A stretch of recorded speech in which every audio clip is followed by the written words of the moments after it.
off, Coach Curtis, when I mention W.C. Hawkins Stadium, what do your memories go to? Demetrius Summers having a whole bunch of yards my senior year. Honestly, the way it worked out, that was the only game I ever played there. It was probably one of the more down Irmo teams during my high school career because we lost two heartbreakers to them at home the 2 years prior. So, man, it's a great place. I got a lot of good memories from watching football and coaching there, and it's a fantastic stadium. The upgrades they've done are amazing. But yeah, I mean, it hits a little different because it's my high school rival for sure. And now going back there, going against an Irmo team that seems to be on the up, I guess does it sort of have maybe more meaning for you? Oh yeah, man, they're playing really good right now. You know, they've won 3 out of the last 4. Could have easily beat Lexington and been 4 for 4.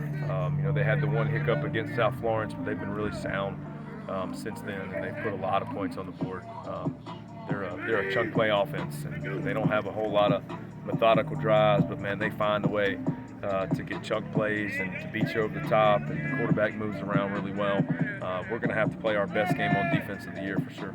Seems like this team is really adjusted to being the targeted, so to speak. Yeah, we got really good senior leadership, especially on defense. I feel like the offense is growing, into that. Phillips Daniels is coming into his own a little bit at quarterback, and some of those veteran offensive linemen that have been around a couple years, like Papadakis and Andrew Katrakis, are really doing a good job of just trying to be more steady, trying to stay more level-headed, doing your job, not worrying about peripheral things. And honestly, last week I thought was a really good first half of football for the offensive guys. It was pretty clean. We ran the ball like we like to run it, and hopefully we can continue to grow in that area in the next few weeks. Safe to say, a game like this, which is critical for the region standings, it's safe to say that the postseason for this team really starts this Friday? Oh, for sure. Our guys know and understand. We talked about it in our team meeting after school that,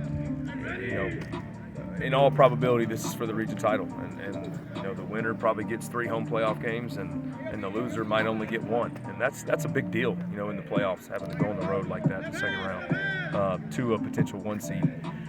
So it's very important for us to play our best game, and I'm not going to sit here and talk bad about any of our opponents that we've played, in the first 4 weeks. We played some really good ones. So I'm not saying Irmo's better necessarily than any of those teams, but this is the most important one by far, because whatever happens in non-region doesn't mean a hill of beans for the playoffs.